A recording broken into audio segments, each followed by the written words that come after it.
आए हुए सभी सम्मानित किसान भाइयों, माताओं, बहनों और आए हुए सभी बच्चों, आप सबका मैं बहुत बहुत आभारी हूं कि आप यहाँ आज किसान एकता को प्रदर्शित कर रहे हैं, गांव एकता को प्रदर्शित कर रहे हैं।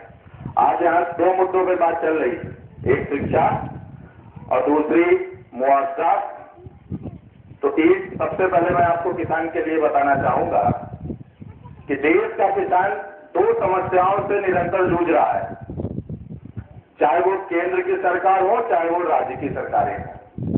केंद्र की सरकारें लगातार विकास के नाम पर किसानों की जमीनों का अधिग्रहण का काम कर रही हैं, नए नए कानून लाने का काम कर रही हैं, और राज्य की सरकारें चुपचाप उन बातों का समर्थन देती हैं और चुनाव के समय अपने घोषणा पत्रों में किसानों की बात सबसे ऊपर करती हैं।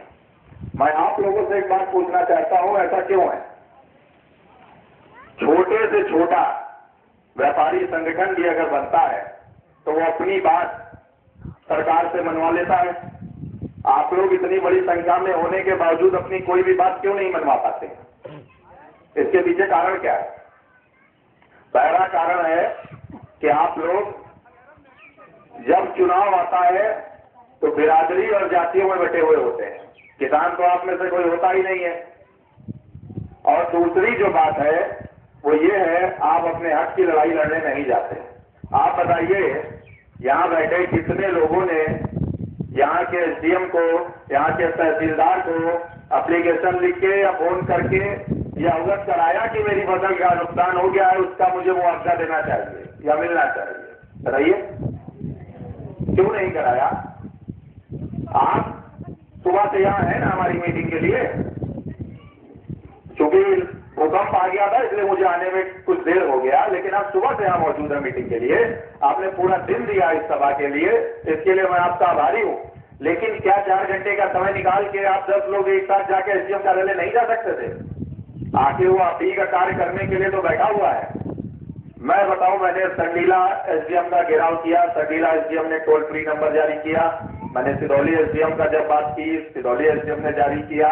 जहां जगह सर्वे नहीं हुआ वहां सर्वे कराया। बात आपकी ठीक है कि सबको मुआवजा नहीं मिल रहा है, ये भी बात ठीक है कि जो है पैसा भी सब तक पूरा नहीं मिल रहा है। एक कारण और है, सरकारें घोषणा तो कर देती हैं। उन्होंने कह दिया हम 500 करोड़ देंगे पूरे उत्तर प्रदेश में। क्या आपको लगता है 500 करोड़ में पूरे उत्तर प्रदेश के हर किसान को मुआवजा मिल जाएगा? क्या ये संभव है? और मुआवजे के लिए 100, 200, 500 रुपए की चेक लेके फिर करेंगे भी क्या आप? ये भी बता दीजिए। सबसे बड़ा इसका कारण है कि आप एकजुट नहीं होते हैं।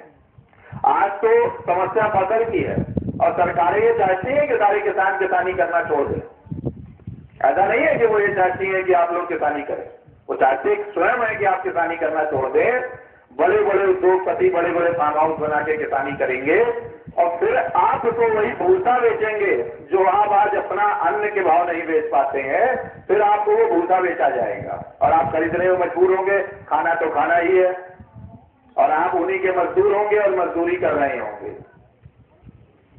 जैसे अभी मीरा जी ने बताया शिक्षा को लेके, तो इसमें देखिए मेरा भी एक मत है। मैं किसान नहीं हूं, ये मैं हर जगह कहता हूं, मैंने किसानी नहीं करी, लेकिन मैं 11 साल से किसान मंच में हूं। आज मुझे 12वां साल है किसान मंच में। किसान मंच देश के पूर्व प्रधानमंत्री श्री राजा विश्वनाथ प्रताप सिंह ने बनाया था। अब वो हमारे बीच नहीं है।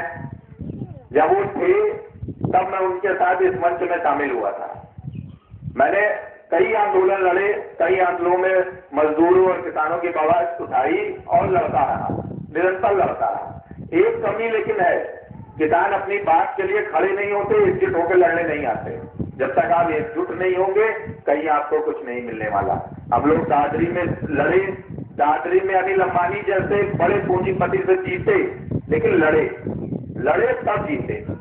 आप अपने बच्चों के भविष्य की बात करते हैं, लेकिन जिंदगी जीने के लिए जब संघर्ष करना पड़ता है तो उज्जवल भविष्य के लिए संघर्ष नहीं करना पड़ेगा, ये आप कैसे सोच लेते हैं? अगर मैं ये सोच लूं कि मैं घर में बैठा रहूंगा और मेरी सारी समस्याओं का हल हो जाएगा तो मुझे तो नहीं लगता होगा। आप भी जानते हुए नहीं होगा। दूसरी बात रही शिक्षा की। मैं शहर में पढ़ा, मैंने लखनऊ यूनिवर्सिटी से ग्रेजुएशन किया, मैंने देहरादून IMS से MBA किया। दोनों करने के साथ मैंने फर्क देखा गांव और शहर में। मैं शहर का रहने के बावजूद कभी शहर की वकालत नहीं करता। शहर में लोग नहीं रहते, शहर में रोबोट रहते हैं। वो सुबह उठते हैं, शाम तक भागते रहते हैं, उनको कोई लेना देना नहीं है। आपके गांव में अगर किसी के ऊपर मुसीबत आती होगी तो खुश होके जाए या ना खुश होके जाए, लोग लज्जा में ही चले जाएं। लगे कि भाई लोग लज्जा का विषय है, जाना तो चाहिए, आप उसके घर तक जाओगे। भले ही आप ये कहो हमारा दुश्मन है, फिर भी आप जाओगे। शहर में तो बगल वाला भी नहीं पूछता, किसी के घर में मृत्यु भी हो जाती है तो उसके लिए इश्तिहार छपवाना पड़ता है, तब बगल वाले आके इकट्ठा होते हैं। बिरला जी सही कह रहा हूं ना मैं? नहीं, मैं रहता हूँ। कहाँ पे आप रहती हैं? बोला किला में रहती है। बोला किला कहाँ पे? बोला किला क्या कहते हैं, अवध हॉस्पिटल। कौन? अवध हॉस्पिटल। अभी पूरी तरह से शहर नहीं हुआ, मैं महानगर में रहता हूँ। ठीक है, आप महानगर आपको मैं इसलिए बताऊं ये बात कि मेरा जन्म चौक में हुआ, पुराने लखनऊ में। मैं महानगर में रहा, मैं देहरादून और दिल्ली में भी रहा।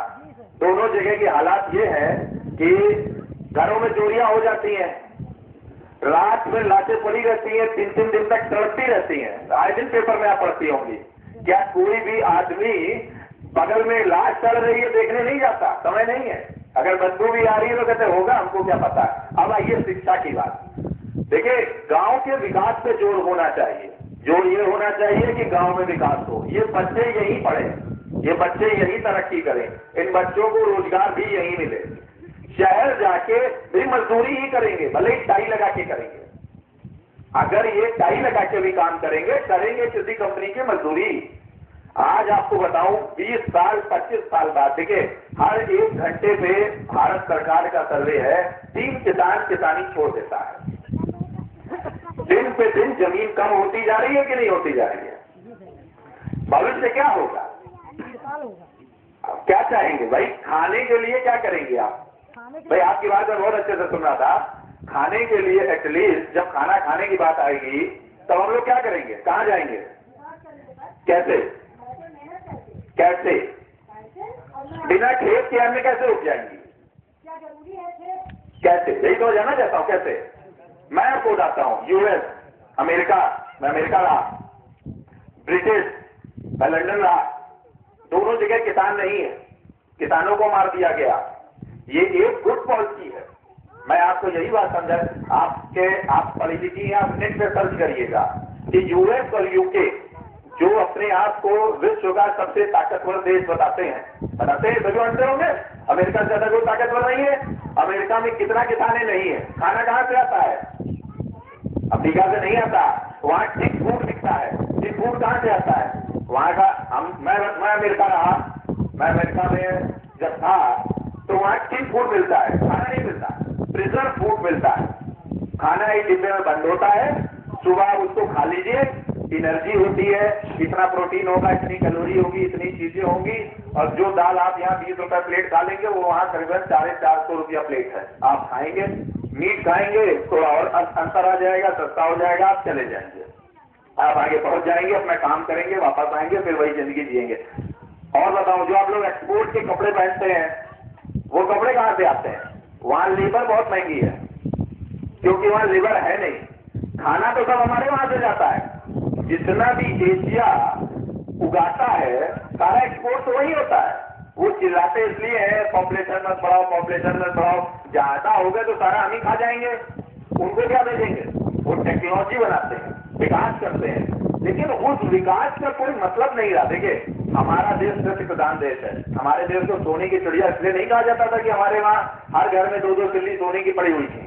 हमारे देश को सोने की चिड़िया इसलिए कहा जाता था कि हमारे वहां सबसे अच्छा वातावरण होता है, जाड़ा, गर्मी और बरसात तीनों लगभग बराबर सिचुएशन में होते हैं। अब चूंकि हम लोगों ने प्रकृति का इतना दोहन शुरू कर दिया है, इसलिए भूकंप भी आते हैं, पहले भी आते थे, लेकिन इंटीरियर एरिया में इस तरह नहीं आते थे। हालांकि ये सोच का विषय है, आपको समझाऊंगा तो बहुत ज्यादा समय हो जाएगा, लेकिन असली जय महात्मा गांधी भी यही कहते थे कि गांव का विकास होना चाहिए। लाल बहादुर शास्त्री भी यही कहते थे कि गांव का विकास होना चाहिए। उन्होंने जय जवान और जय किसान का नारा भी दिया। इसके अलावा देश के आप किसी भी फोरम में किसी भी अधिकारी के पास बैठेंगे तो ये कहेगा गांव का विकास होना चाहिए, पर गांव का विकास क्यों नहीं करते भाई? अच्छी एजुकेशन गांव में क्यों नहीं आ सकती है? अच्छे अस्पताल गांव में क्यों नहीं खुल सकते हैं? आज आपकी जमीनें जब रोड बनाने के लिए अधिग्रहण की जाती है तो उसमें साफ लिखा हुआ है कि एक अस्पताल मिलेगा, एक अच्छा विद्यालय मिलेगा, आपके बच्चों को उसमें फ्री शिक्षा मिलेगी। अमेरिका में फ्री शिक्षा है, अमेरिका में शिक्षा में पैसा नहीं खर्चा होता। अगर वहां हम लोग टेक्नोलॉजी और चीजों की बात करते हैं, वहां सबसे महंगा खाना है। आज इस देश में भी मैक्सिमम जमीन, अधिकांश जमीन मुकेश अंबानी और अडानी के पास पड़ी हुई है, सब जानते हैं। नहीं तो आप अगर इंटरनेट कोई भी इस्तेमाल करता हो तो खोल के देख ले जमीन सबसे ज्यादा किसके पास है। जमीनों का वो करते क्या है, आज आप बिग बाजार से सामान खरीदने जाते हैं, आटा भी खरीदते हैं, आज आप वही तो यहाँ भी बनाते हैं जो वहां से लेने जाते हैं, और उसमें भी क्वालिटियां होती हैं। आप 200 रुपए किलो वाला खरीदिए, 50 रुपए किलो वाला खरीदिए, 20 रुपए किलो वाला खरीदिए। मेरा विकास से कोई नहीं चाहता कि विकास ना हो, मैं चाहता हूं देश बहुत विकसित हो, बहुत आगे जाए, बहुत विकास हो। लेकिन जब हमारा देश कृषि प्रधान देश है, यहाँ